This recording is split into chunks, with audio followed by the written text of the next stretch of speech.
네, 오늘은 에스겔 22장 말씀인데 유다 전체에 총체적으로 퍼져 있는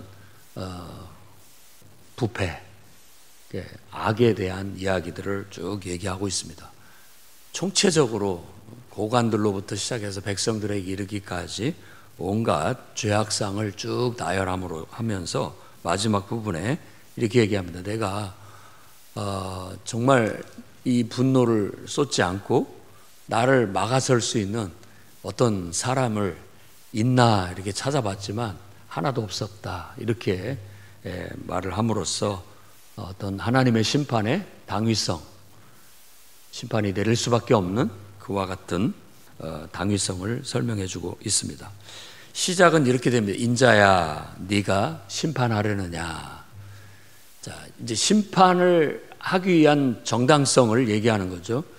그러니까 인자, 곧 사람아라고 그렇게 얘기하는 거고, 그 말 속에는 좀 어떤 연약한 인간, 하나님과는 대비되는 연약한 인간에 대한 그런 말이 들어가 있습니다. 그리고 또 예수님께서도 인자라고 자신을 얘기한 것도 하나님이지만 인간이 된 면을 강조하기 위한 그런 겁니다. 하나님께서 친히 인간의 연약함을 입으신 것이죠. 그러면서 그 인간의 연약함 속에 하나님의 능력이 그 모든 연약함을 극복하고 이겨내는 그런 어떤 모습을 우리에게 모범으로 보여주는 겁니다. 우리 또한 똑같죠. 우리도 연약한 인간이지만 우리 안에 하나님이 임재해 계시니까 우리의 연약함을 우리가 극복하고 구원받고 살아가게 된다라는 거죠. 우리의 그러니까 건강한 참된 신앙은 바로 그것을 추구하는 겁니다. 내가 잘난 것이 아니라 내 안에 하나님을 모시고 주님을 통해서 내 연약함이 온전해지는 것. 그래서 하나님의 뜻을 내 인격과 내 몸을 통하여 이 땅에 펼치는 것. 그것을 잘하면 의인이 되는 거고, 그것을 제대로 하지 못하면 악인이 되는 겁니다. 그러니까 이스라엘을 하나님이 선택해서 바로 그렇게 하나님의 임재 안에서 임마누엘, 하나님이 함께 하시는 가운데 하나님의 뜻을 잘 나타내기를 바랬어요. 그러면 믿음이 좋고 신앙이 좋고 아주 의인으로서 하나님이 인정하는 그런 나라, 그런 백성이 될 텐데, 지금 역사가 오래 흘러가면서 그런 것들이 다 퇴색해버리게 됐고 결국 총체적인 문제를 안게 되었다라는 거예요. 그래서 인자야, 네가 심판하겠느냐. 네가 만일 이 백성들을 판단한다면, 평가한다면 어떻겠느냐라고 묻는 거예요. 만일 너가 이 백성들을 판단한다면 너는 모든 가증한 일들을 그것을 드러내야 된다라는 거예요. 그들의 가증한 일. 이게 제대로 된 재판이죠. 제대로 된 판단이고, 사람들은 다 자기의 부끄러운 모습들을 감추기에 급급하지만 하나님은 그것을 다 알고 계시죠. 그래서 하나님 앞에는 벌거벗은 것 같이 우리 자신들이 가식적으로 꾸미고 거짓되게 꾸밀 수가 없습니다. 그건 사람들 앞에서 하는 것이지 하나님 앞에서는 할 수 없는 일이죠. 하나님은 다 알고 계시니까. 그래서 인간이 스스로 자기 자신을 포장하다 보면 자기 자신을 자기도 잘 모르는 경우가 있습니다. 그걸 이제 보통 착각이라고 하죠. 착각. 자기가 얼마나 연약한 자고, 자기가 얼마나 정말 부끄럽고, 자기가 얼마나 부족한 자인가를 보지 못하는 거죠. 착각 속에서. 그러다 보니까 죄를 지어도 죄인지를 모르고, 악을 행해도 부끄러운지를 모르고, 이렇게 사람이 되게 되는 겁니다. 양심에 화인 맞았다고 보통 그렇게 우리가 표현을 하죠. 양심이 죽은 거예요. 양심이 무뎌진 것이죠. 그래서 에스겔에게 하나님께서 주신 말씀은 네가 그들의 죄악상을 그들에게 알게 해라.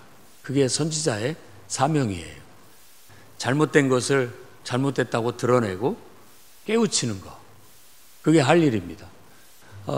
이게 선지자적 사명이죠. 모든 설교자는 바로 어떻게 보면 그와 같은 일을 하고 있고, 또 목회자도 그와 같은 일을 하고 있다고 할 수 있습니다. 영혼을 구원하는 일, 영혼을 구원하는 일이 모든 사람들이 하나님 앞에 하나님을 섬기면서 하나님의 뜻대로 순종하며 살아갈 때 그 영혼이 산 건데, 하나님을 망각하고 하나님을 불순종하고 자기 하고자 하는 대로 하고 있다면 그 영혼은 죽은 거죠. 상태가 나쁘다는 거예요. 상태가. 그래서 그런 나쁜 영혼을 가지고는 온갖 악행과 또 여러 가지 이와 같은 총체적인 부조리, 부패가 난무하게 되는 세상이 되어버리고 만다라는 것이죠. 그래서 저는 확신하고 있습니다. 세상에서 법을 강화하고 제도를 강화해서 질서를 잡는 것도 필요하지만 그보다 더 효력 있는 것은 모든 사람이 하나님을 경외하는 참된 신앙을 갖게 하는 거예요. 그래서 법 없이도 제도 없이도 그 참된 하나님을 섬기는 신앙 속에서 자발적인 선행과 자발적인 규범을, 질서를 지키고 절제할 줄 알고 통제될 줄 안다면 그게 바로 하나님의 나라죠. 하나님의 통치에 의해서 다스려지는, 바로 그게 이루어져야 되는데, 그렇지 못한 실상을 낱낱이 알게 해라. 이게 바로 선지자의 사명이고 오늘날 복음을 전하는 자의 사명이고 모든 설교자의 사명이기도 합니다. 자, 그들이 하나님을 섬겨야 되는데 그러지 않고 하나님 자리에 온갖 우상을 갖다 놓고 그들 스스로가 더럽혔다.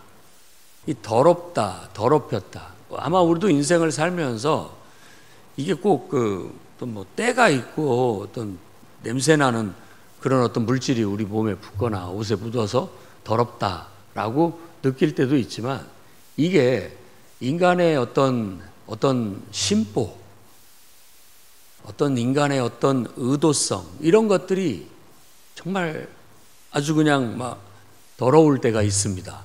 그렇죠? 그러니까 이게 죄악, 어째 사람이 그럴 수 있을까 할 정도로 하는 것들이죠. 그래서 하나님의 입장에서 봤을 때 하나님의 자리에 하나님이 있어야 되는데, 여러분들의 배우자의 자리에 여러분들이 결혼 서약을 한 참된 내 배우자가 있어야 되는데 이걸 완전히 무시하고 다른 존재를 갖다 놓은 것과 같은 거예요. 그것을 그러니까 우리는 완전히 불륜이다, 혹은 간음이다, 음행이다, 성적인 일탈이다, 별의별 소리를 다 하는데 그것 자체가 인간에게는 굉장한 불신, 막 배신감이 들고 그것 자체가 막 더럽고 역겨워가지고 구토가 나올 그런 일들이 되는 거죠. 하나님이 이렇게 말하는 걸 우리가 가볍게 여길 수 없습니다. 아마 그럴 수도 있지. 꼭 뭐 여러분들이 만일 결혼한 부부인데 그럴 수도 있지. 꼭 나만 뭐 그러라고 하는, 나만 사랑하라는 법이 있겠나? 다른 사람도 사랑할 수 있겠지. 이렇게 말한다라는 것은 있을 수도 없는 일이잖아요. 그러니까 이런 것들이 바로 가증한 일이라고 말할 수 있는데, 이 가증하다는 것은 도덕적으로 더럽다, 아주 불쾌하다, 냄새나고 정말 역겹다라는 그런 의미를 갖습니다. 그래서 이제 네 날이 다 됐다, 이제 너가 심판받고 죽을 때가 됐다라는 말을 하고 있는 겁니다. 그래서 너는 네가 이렇게 더러운 일을 행한 것처럼, 더럽힌 것처럼 너가 모든 이방의 능욕을 받고 민족의 조롱거리가 될 것이다. 너도 조롱을 받게 될 것이다 라는 그런 심판의 결과를 예고하고 있습니다. 그게 앞에 1절에서 5절까지의 서설이고, 그 다음에 6절부터 쭉 나머지까지는 이제 온갖 죄악상들에 대해서 쭉 얘기하는데, 너희 이스라엘의 고관들은 권세로 피를 흘렸다. 그러니까 권세를 가지고 남에게 해를 끼치면서 사는 거예요. 이 권세는 공적인 것을 위해서, 공익을 위해서 쓰여져야 되고 부려져야 되는데 그렇지 않았다라는 부조리함과 악행, 그리고 부모를 업신여기고 나그네를 학대했고 성전, 성소의 성물을 더럽혔고 안식일을 범하여 더럽혔고, 또 또 온갖 우상을 섬기고 간음의 형태는 말로 다 입에 담을 수 없을 만한 온갖 음행들이 난무했고, 그다음에 동족끼리는 돈을 구워주되 이자 받지 말라고 했는데 악착같이 이자를 받아내고 이익을 탐하며 빼앗고, 이 모든 것들이 다 이 죄악상인데 결국은 왜 이런 죄악이 나타나느냐? 나를 잊어버렸기 때문이다. 나를 잊어버렸다라고 12절에 얘기합니다. 하나님을 잊어버린 거예요. 로마서 1장에 이걸 다 종합해서 잘 정리를 해놓은 거예요. 너희 마음에 하나님 두기를 싫어하며 하나님께서 제각각이 제 죄악대로 다 행하게 내버려 뒀더니 지금 말하는 이 모든 죄악상들을 거기도 쫙 나열을 하고 있습니다. 막 매정하고, 정말 인간으로서 어떻게 저런 행동을 할 수 있지? 어떻게 저런 말을 할 수 있지? 정말 부끄럽다 할 정도의 그런 일들이 일어나게 된다라는 것이죠. 자, 우리 모두도 다 그런 연약함과 취약함을 가지고 있지만 우리가 하나님 앞에 나아가 두렵고 떨리는 마음으로 기도하고 예배하고 하나님의 임재를 구하고 정말 내 허벅지를 때려가면서 하나님 말씀대로 살려고 몸부림치지 않는다면 이러한 죄악에 우리도 쉽게 노출될 수 있고, 나도 모르는 사이에 착각 속에 또 나를 거짓에 포장하다 보면 나도 모르는 사이에 이런 것들에 빠져 있으면서 죄라고 여기지도 않고 양심의 가책도 느끼지 못할 수 있다라는 걸 우리가 명심해야 됩니다.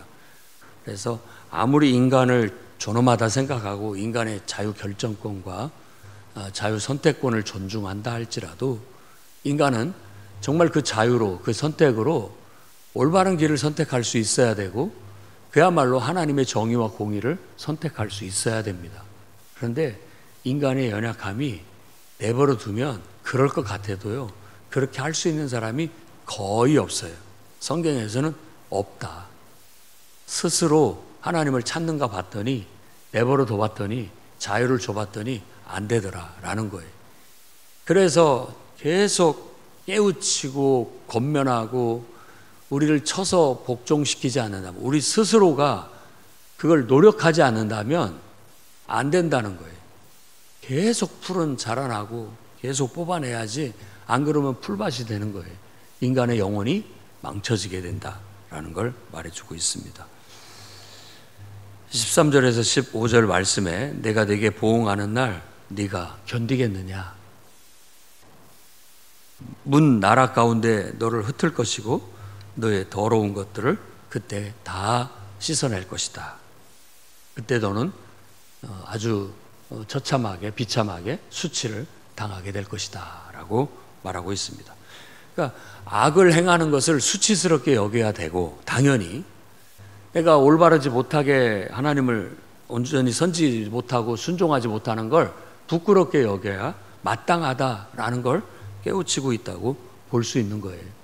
그러니까 우리가 이게 정말 부끄럽고 수치스럽고 두렵고 무서운 것인 줄 안다면 죄를 짓지 않아야 되겠죠.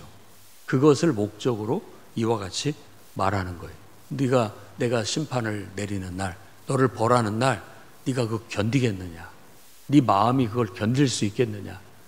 네 육체가 그걸 견딜 수 있겠느냐? 얼마나 힘들 줄 모르겠느냐라고 깨닫게 만드는 것이죠. 우리도 보통 지옥하면 되게 사람들이 무섭다라고도 말하지만 속으로는 안 무서워할지도 몰라요. 무서워하지도 않아요. 다 가짜라고 생각하고 꾸며낸 얘기라고 생각하고 양심이 무뎌지고 영적으로 죽어 있어서 느끼지를 못하고 깨닫지를 못하는 거예요. 그냥 이 땅에서라도 편하게 살고 이 땅에서 그냥 재밌게 살고 그게 다지라고 생각하고 말아버리는 것이죠. 근데 마지막 날 지옥의 심판을 받을 때 그걸 우리 영혼이, 우리 몸이, 우리 육신이, 우리 마음이 그걸 견딜 수 있겠느냐, 그게 얼마나 무서운 일이냐라는 걸 알고 부끄러움과 두려움을 가지고 죄를 밀어내고 정말 하나님을 가까이 할 수 있는 저와 여러분이 될 수 있기를 바랍니다. 자, 17절부터 22절까지 인자야 이스라엘이 네게 찌꺼기 같이 되었나니 라고 말하면서 이제 모든 어떤 금속들 속에 붙은 찌꺼기를 풀무불, 도가니, 용광로, 이 풀무불 속에 집어넣어서 그 찌꺼기를 다 녹여내고 순수한 결정체를 내는 거죠. 금을 집어넣는다면 금에 붙은 온갖 찌꺼기들이 다 그 불에 타버리고 금만 나오는 거예요. 그래서 그걸 정금, 순도 99.99%, 100%의 순도를 가진 정금으로 나오게 된다는 거예요. 그런 것처럼 지금 이 하나님의 징벌, 이 징벌이 이 백성을 풀무불 속에 집어넣어서 이 모든 부조리한 찌꺼기들을 다 제거하고자 하는 것이다 라는 것으로 비유적으로 말하고 있는 겁니다. 하나님이 내리는 이 분노의 불, 이 용광로 속에 그들이 들어감으로써 그 속에서 온갖 죄악들이 다 떨어져 나가 정결케 되어서 그 찌꺼기들이 다 떨어져 나가게 될 것이다 라는 거죠. 풀무불의 비유는 이와 같은 거고, 또 추수의 비유로 한다면 알곡과 쭉정이를 걸러내는 거죠. 바람을 불게 하고 그 가벼운 쭉정이들은 다 날아가 떨어지고 알곡만 안으로 모아들이는, 그게 마지막 날 하나님의 심판이에요. 심판. 그래서 앞으로 우리는 그나마 좋은 세상을 살았다라고 말하게 될 겁니다. 앞으로 우리들의 자녀나 후손들이 살 세상은 더 복잡하고 더 힘든 세상이 될 것 같아요. 과연 그들이 그걸 잘 견뎌낼 수 있을 것인가? 그 속에서도 이 신앙과 이 믿음을 잘 유지하고 지켜낼 것인가? 아니면 이렇게 찌꺼기처럼 다 떨어져 나갈 것인가? 쭉정이처럼 그 세상 풍파에 다 날려가 버릴 것인가? 우리는 눈물로 기도하지 않을 수가 없습니다. 미래를 내다보고 기도해야 됩니다. 사람으로는 어렵지만 하나님을 붙잡고 하나님을 예배하고 정말 하나님의 임재 가운데 주님의 권능을 힘입어서 나아간다면 우리보다 더 나은 믿음과 신앙을 갖고 견뎌내고 이겨내고 구원을 받게 될 것입니다. 23절에서 31절 말씀은 더럽혀진 땅, 그 땅을 정화시키는 진노의 날에 비를 얻지 못할 것이다 라는 말을 합니다. 그 비는 하나님의 은혜, 하나님의 진노와 심판이 내릴 때 은혜는 한 방울도 없다, 봐주지 않겠다 라는 것이죠. 왜냐하면 그 죄악들을 하나님이 미워하시기 때문에 그래요. 그러면서 다시 한번 선지자들의 죄악상, 제사장들의 죄악상, 고관들의 죄악상들을 쭉 열거합니다. 그러니까 위에서부터 썩은 거예요. 위에서부터. 선지자들은 회칠한 무덤처럼 하나님 말씀을 있는 그대로 드러내서 보여줘야 되는데 자꾸 회칠, 겉으로 포장을 해서 사람들 듣기 좋게만 말한다. 자꾸. 선지자로서의 역할이 아니다. 설교자로서의 역할이 아니다. 그래서 허탄한 이상과 거짓에 포장된 메시지를 전하니 누가 그 말을 듣고 회개할 수 있고 누가 자신의 죄악을 깨닫고 돌이킬 수가 있겠느냐라는 것이죠. 그 다음에 제사장들도 율법을 가르치는 게 사명이고 사람들을 하나님 앞에 온전함으로 예배드릴 수 있게 하는 게 그들의 책무예요. 그런데 그 율법을 가르치는 제사장들이 먼저 법을 어겨요. 그리고 그 제사장들이 예배를 거룩하게 드릴 수 있도록 이끌어줘야 할 제사장들이 먼저 성물을 더럽히고 있고, 또 율법 속에서 이스라엘 백성들한테 특히 강조하고 있는 게 안식일을 지키는 거였단 말이에요. 그런데 모범돼야 될 제사장들이 안식일을 더럽혔다라고 그렇게 얘기합니다. 그러니까 지도자들이 그런데 백성들은 오죽하겠느냐라는 것을 느끼게 해주는 것이죠.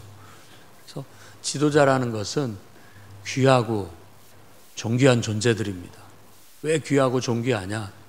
이 사람들은 이와 같이 욕먹을 각오를 하고 또 많은 비난을 받을 각오를 하고 백성들 앞에 지도자로 서서 그들을 이끌어주고 모범을 보여야 되는 존재들이기 때문에 귀하고 존귀한 거예요. 그래서 내가 뭐 주야금 대접을 받고 존귀함 대접을 받는 것만 생각한다면 그런 사람은 지도자가 되면 안 됩니다. 오히려 욕먹을 수도 있고 비난받을 수 있어도 나는 이 역할을 꼭 해줘야 된다. 올바른 길로 늘 인도하고 영적 싸움을 싸우면서 백성들을 일깨우고 잘 이끌어 가야 된다 하는 그 무거운 책임감을 가질 수 있는 사람만이 그 직책을 질 수가 있는 거죠. 그러니까 이스라엘의 이 모든 사람들이 목자라고 말합니다. 나중에 이제 목자에 대한 성토가 나오게 될 거예요. 하나님이 자신의 양들을 이 목자들한테 다 맡겨놨더니 이 목자들이 다 제구실을 하지 못하고 오히려 양들을 잡아먹고 있다라고는 식으로 해를 끼치고 있다라고 얘기를 하는 거예요. 영혼을 망치고 있다라고 얘기하죠. 선지자들도 제사장들도 영혼을 지금 완전히 잡아먹고 있다라고 그렇게 성토하고 있습니다. 고관들은 하나님의 뜻대로 세움을 받아서 하나님의 정의와 공의를 따라 지도력을, 권세를 발휘해야 되는데 하나님의 공의와 정의는 다 내팽개쳐버리고 자신의 이익과 욕망을 위해서 온갖 포악과 학대와 불의와 폭행을 일삼고, 이게 총체적인 죄악상을 쭉 얘기하는 거예요. 내가 이제 30절 말씀 보면 이 땅을 위하여 성을 쌓으며 성 무너진 데를 막아 서서 나로 하여금 멸하지 못하게 할 사람을 내가 그 가운데서 찾다가 찾지 못하였다라고 그렇게 주님 말씀하십니다. 그러니까 지도자는 바로 그런 사람, 하나님이 이런 사람을 찾아 세우기를 원하고 전심으로 자기에게 향하는 자에게 능력을 베푸시고 권능을 나타내신다라고 말씀하고 있다고 볼 수 있습니다. 우리가 정말 우리 자신들을 성찰하고 이 말씀을 통해서 우리 안에 혹시라도 이런 죄악이 슬그머니 들어오지는 않는지 깊이 생각하고 죄악을 부끄럽게 여기고 두렵게 여기고 과감하게 회개함으로 떨어내야 되겠습니다. 말씀이 좌우의 날선 검이라면 검으로 잘라내야 되겠고, 하나님의 말씀이 용광로와 같은 뜨거운 불이라면 그 불 속에서 찌꺼기들을 다 녹여내야 된다라는 거예요. 그게 진정한 회개고, 사도 바울 같은 그런 분도 날마다 나는 죽노라라고 하면서 회개하며 살았다는 걸 알 수 있습니다. 우리가 뭐 걱정 없이 그래도 편하게 행복하게 나름대로 호의호식하면서 잘 살면 그만이다라는 생각에서 벗어나야 됩니다.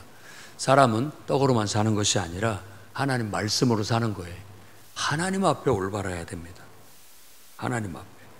그리고 우리가 이제 하나님이 우리를 그래도 부족하지만 일꾼으로 삼아주시고 지도자로 삼아주셨다면 두렵고 떨리는 마음으로 항상 내 자신이 먼저 모범을 보여야 되겠고, 더 나아가 다른 사람들을 올바른 길로 인도해야 돼요. 그들이 싫어할지라도 미움을 받을지라도 올바른 길로 인도해야 된다라는, 제대로 된 하나님 말씀을 가르치고 일깨우고 하나님 말씀으로 따라오게 해야 된다.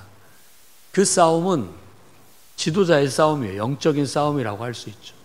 안 그러면 결국은 우리는 그들이 하자는 대로 끌려가게 되고 그들의 듣기 좋은 말만 하면서 그냥 나는 좋은 사람으로 인정받기는 하나, 하나님 보셨을 때는 네가 영혼을 망치고 있구나 라고 지금 이 선지자들에게 하는 말씀, 제사장들에게 하는 말씀 그대로가 우리에게 해당될 수 있어서 저 자신도 늘 두렵고 떨리고 내가 정말 똑바로 하고 있는가 항상 자그만해집니다. 서로를 위해서 우리가 기도해 줘야 되겠습니다. 이런 사명들을 서로 잘 감당할 수 있게 해달라고, 또 어떤